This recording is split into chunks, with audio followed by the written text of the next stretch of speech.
Hello guys, आप सबका स्वागत है। आज के इस वीडियो में हम लोग बात करेंगे डेटा इंटरप्रिटेशन और रीडिंग कॉम्प्रहेंशन दोनों की। क्या क्या चीजें आती हैं, कैसे आपको उन्हें सॉल्व करना होता है और पैटर्न जो है वो क्या फॉलो हो रहा है यूजीसी नेट के द्वारा, है ना। तो इस पे हम लोग आज बात करने वाले हैं। अच्छा, हमने डेटा इंटरप्रिटेशन और रीडिंग कॉम्प्रहेंशन को आज की वीडियो में एक साथ हम कवर कर रहे हैं, अलग अलग नहीं कवर कर रहे हैं, क्योंकि आपको भी पता है कि ऐसा कुछ खास बहुत बड़ी चीज नहीं आती है। हर बार सेम ही चीज आती है, चाहे डेटा इंटरप्रिटेशन की बात हो या रीडिंग कॉम्प्रहेंशन की बात हो, है ना। लेकिन फिर भी कुछ चीजें, अहम चीजें जो है वो आपको समझ लेना जरूरी है। कुछ मिस गाइडेंस भी है ऑनलाइन जो कि आपको अफेक्ट, आपकी परफॉर्मेंस को अफेक्ट कर सकता है। रियल चीज पे ना काम करके हो सकता है आप मिसगाइडेड हो जाएंगे और कुछ गलत चीजों पे काम करते रहे। तो उस मिथ को भी यहाँ पे बस्ट करेंगे और देखते हैं कि क्या क्या चीजें हैं जो इन दोनों को सीखने के लिए हमें आनी चाहिए और क्या क्या चीजें हैं जो एग्जाम में पूछी जाती हैं। लेकिन और ओके, तो हम लोग लेटेस्ट सिलेबस की भी बात करेंगे जो बहुत ज्यादा ट्रेंड में है, उसकी भी हम लोग बात करेंगे। और प्लस जो हमारा कोर्स अवेलेबल होगा ऐप और वेबसाइट पे, उसके भी एक इंडेक्सेशन का या कोर्स स्ट्रक्चर का काम करेगा। तो बहुत ही जल्द अवेलेबल होगा DINRC का कोर्स, और लिंक वगैरह डिस्क्रिप्शन में दिए होंगे, उनसे आप एक्सेस कर सकते हैं। इसके अलावा जो फ्री कंटेंट हम प्रोवाइड करते हैं, या यूट्यूब चैनल जो है, इस पे आपको लेक्चर्स मिलेंगे फ्री। और ये जो टेलीग्राम चैनल है, इसको ज्वाइन नहीं करा है तो ज्वाइन कर लो। यहाँ पे आपको प्रीवियस ईयर क्वेश्चन के बेसिस पे फ्री टेस्ट सीरीज मिलती है, जो आपको और कहीं भी नहीं मिल रही है, पैसों से भी नहीं मिल रही है। वो चीज आपको यहाँ फ्री में मिल रही है। डेली आपको दिन में 2 बार टेस्ट मिलता है। आराम से आपको कुछ नहीं करना है, आप दिन में केवल 2 बार वो टेस्ट लगाओगे। वो टेस्ट लगाते लगाते लगाते आपको प्रीवियस ईयर क्वेश्चंस का आइडिया हो जाएगा। तो लिंक डिस्क्रिप्शन में दिया है, टेलीग्राम चैनल जरूर से ज्वाइन कर लेना। सबसे पहले हम लोग गाइस बात करते हैं डेटा इंटरप्रिटेशन की। मतलब है इसका, डेटा कुछ जानकारी आपको दी है, और इंटरप्रिटेशन मतलब उस जानकारी जो दी है उसमें से आपको समझना है कि एक्चुअली लिखा क्या है। इसी को हम कहते हैं डेटा इंटरप्रिटेशन, है ना। तो सबसे पहली बात कि क्या है डेटा इंटरप्रिटेशन। एक टेबल आता है, उस टेबल में कुछ संख्याएं लिखी होती हैं। वो डेटा हो सकता है, कोई सेल्स का डेटा हो सकता है, लैपटॉप की मान लो बिक्री हुई है, अलग अलग मॉडल की अलग अलग ईयर्स में कितनी सेल हुई है ना, इसका डेटा हो सकता है। कॉलेज एडमिशन का डेटा हो सकता है, एम्प्लॉइज की सैलरी का डेटा हो सकता है ना। कोई भी मार्केट में कोई चीज बिक रही है, उसका अलग अलग ईयर्स का डेटा हो सकता है। तो कोई भी प्रकार का डेटा टेबल के फॉर्म में होगा, है ना। ऐसा कुछ टेबल बना होगा, आप लोग ने पेपर दिया होगा, आप लोग को पता होगा। और उस टेबल के डेटा को आपको इंटरप्रेट करना है और 5 क्वेश्चंस दिए होंगे, उनका आंसर लिखना है। This is called data interpretation. अब आप अगर यूजीसी नेट का ऑफिशियल सिलेबस देखोगे तो आप बहुत ज्यादा कंफ्यूज हो जाओगे, क्योंकि डेटा इंटरप्रिटेशन में केवल टेबल के सवाल आते हैं और बहुत पहले से टेबल वाले सवाल ही आ रहे हैं। लेकिन जो ऑफिशियल सिलेबस है उसमें पाई चार्ट, हिस्टोग्राम और भी पता नहीं क्या क्या, जितने प्रकार से टेबल और चार्ट्स बन सकते हैं, उन सबका ब्यौरा दिया हुआ है। तो भैया उनको नहीं पढ़ना है, सरासर आपको इग्नोर करना है जो ऑफिशियल सिलेबस दिया है उसको, और केवल टेबल वाले जो क्वेश्चंस होते हैं उन पे धड़ाधड़ आपको प्रैक्टिस करनी, है ना। ओके, तो सबसे पहले कैसे आप इन सवालों को करते हैं, आपको पहले टेबल समझना होता है जो आपको एग्जाम में दिया होता है। उसके बाद टेबल समझने के बाद आपको क्वेश्चंस पढ़ने होते हैं, और क्वेश्चंस में जो लिखा है उसकी भाषा समझनी होती है ना। और उसके बाद उन क्वेश्चंस को सॉल्व करना होता है। ओके, अब यहाँ पे सबसे बड़ा सवाल आता है कि भाई ऑप्टिमम तरीका क्या है। पहले हम लोग टेबल को पढ़ना है, उसके बाद हमें सवालों को पढ़ना है, या फिर हमें सवालों को हम पहले पढ़ लें और उसके हिसाब से हम टेबल को देखें कि भाई सवाल में क्या पूछा है, और फिर हम टेबल पे जाएं। थोड़ा सा पॉज लेते हैं और आप अपने मन में सोचो और मुझे बताओ कि आप लोगों को क्या लगता है कि क्या सही तरीका है, पहले हम लोग टेबल को देखें या पहले हम लोग क्वेश्चन को देखें। ओके, तो इसका सही जवाब यह है भाई कि इसका कोई भी फिक्स्ड क्राइटेरिया, फिक्स्ड रूल नहीं है, सबका अपना स्टाइल होता है। ये कोई ऐसी कोई नियम कानून इसके नहीं है कि भैया नहीं हमको पहले पूरा टेबल पढ़ना है, फिर क्वेश्चन देखना है, क्वेश्चन को देखना है, टेबल पढ़ना है। आप जो मर्जी वो कर सकते हो। यहाँ पे मेन रूल ये है कि आपको करना है, इसे घर पे बैठ के प्रैक्टिस करना है। जितना आप प्रैक्टिस करोगे आपका अपना स्टाइल क्या है वो डेवलप होगा, फिर वो स्टाइल आप दूसरों से शेयर कर सकते हो।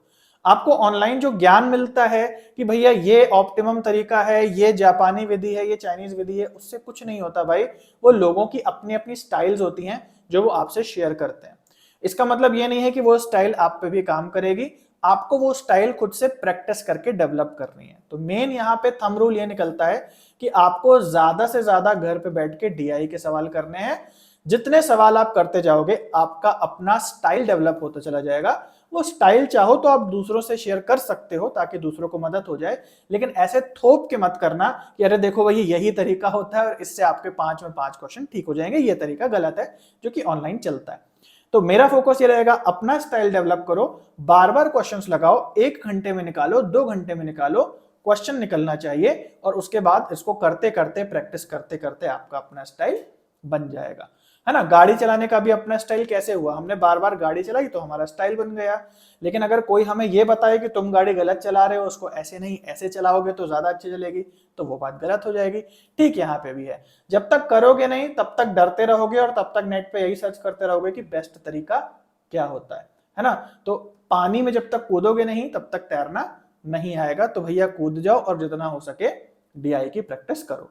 अभी के जो एग्जाम है वो शायद होने वाले हैं जल्दी, तो उसके लिए मत करो। लेकिन अगर आपका जो अगला एग्जाम है उसमें 3 या 3 महीने से ज्यादा बचा है तो लगातार दिन में 1 डीआई का सवाल जरूर लगाओ।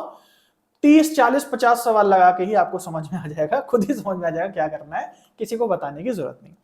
और सेम यही चीज लागू होती है यहाँ पे रीडिंग कॉम्प्रिहेंशन में। सेम एक प्रकार का आपका पैसेज आता है, वो पैसेज जो है हिंदी में या इंग्लिश में होगा, आपको जो भी लैंग्वेज अच्छी लगे आप उसमें उस पैसेज को पढ़ सकते हो।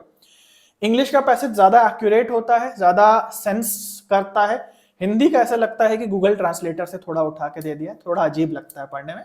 लेकिन जो हिंदी मीडियम के हैं हो सकता है उन्हें ठीक लगता है ना। मैं भी हिंदी मीडियम का ही हूँ, बट फिर भी मुझे इंग्लिश का वाला ज्यादा सेंस करता है और वो समझ में थोड़ा ज्यादा आता है। हिंदी वाला लगता है यार ज्यादा शुद्ध हिंदी हो रहा है।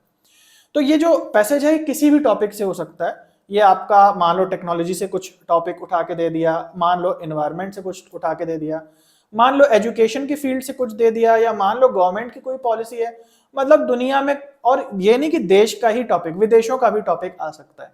देश विदेश में जो चीजें हो रही हैं या कभी हुई हैं, या किसी ने कुछ आर्टिकल लिखा है ना, किसी बुक में कोई डॉक्यूमेंट्री कुछ लिखी है किसी टॉपिक के ऊपर, उससे उठा करके वो पैसेज दे देते हैं, है ना। अब उसमें 5 क्वेश्चंस होते हैं और वो आपको करने होते हैं।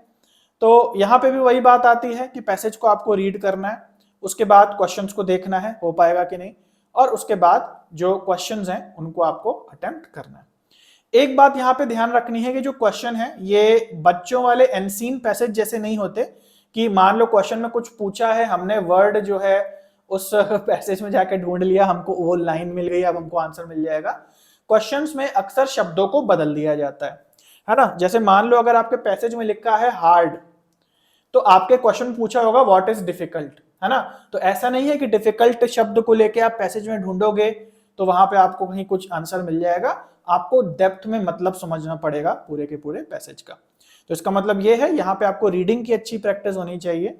और अगेन यहाँ पे फिर वही सवाल आता है कि पहले क्वेश्चन को पढ़ें या पैसेज को देखें, तो आपको पता होगा ये आपका अपना स्टाइल है, वो आपको खुद पता चल जाएगा। लेकिन बस वही है कि हम तैरने के लिए कूदते नहीं हैं और हम सोचते हैं यार बेस्ट तरीका तैरने का क्या होगा, हमें तैरने का तरीका पता चल जाए तो हम कूदें।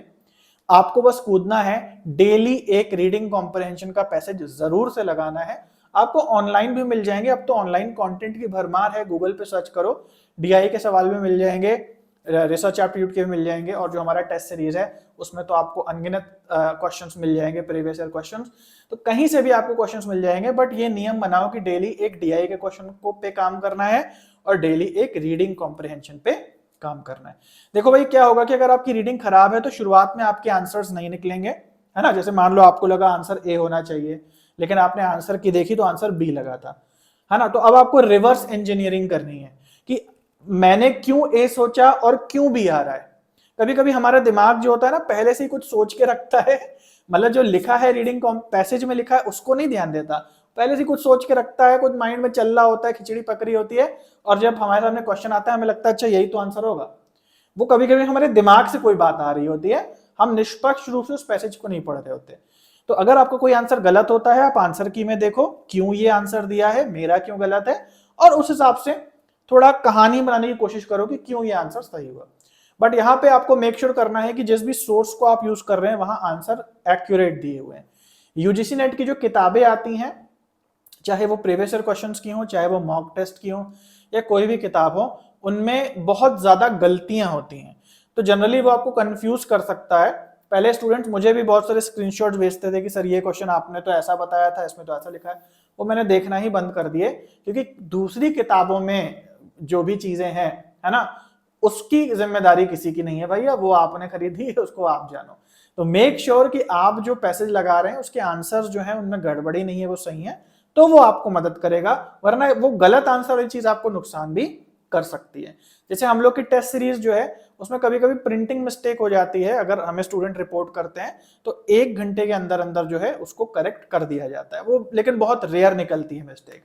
लेकिन जो यूजीसी नेट की किताबें हैं उनमें मिस्टेक्स बहुत ज्यादा होती हैं, और ऐसे में रिवर्स अगर आप पढ़ने की कोशिश करोगे, रिवर्स इंजीनियरिंग करोगे, तो वो उल्टा घातक हो जाएगी फायदे के बजाय, है ना। तो क्या पढ़ना है पहले, क्या बाद में पढ़ना है, ये आपका अपना स्टाइल होगा। ईडीआई और आरसी इसमें कुछ नया नहीं है, कोई बहुत ज्यादा कोई कोर्स का सिलेबस नहीं है। पैसेज को डेली एक लगाओ, डीआई को डेली एक लगाओ, अपने आप समझ में आ जाएगा कि अंडा पहले आया या मुर्गी, पैसेज पहले पढ़े या क्वेश्चन पहले पढ़े, है ना। करते जाओ, जितना करोगे उतना ज्यादा खुद स्मार्ट होते चले जाओगे, फिर दूसरों को बताओगे कि यार देखो मेरा ये स्टाइल है, इससे मैं कर लेता हूँ। करोगे नहीं और सोचते रहोगे कि यार बेस्ट तरीका पता चलेगा, चाइनीज तरीका पता चलेगा, स्किपिंग पता चलेगी। स्किपिंग एंड स्किमिंग बड़ा ट्रेंड में रहता है, बड़े वीडियोस बनते हैं कि अरे एक तरीका होता है रीडिंग कॉम्प्रिहेंशन को फास्ट पढ़ने का, स्किपिंग एंड स्किमिंग। तो स्किपिंग एंड स्किमिंग जो है ये कोई टेक्निक नहीं है।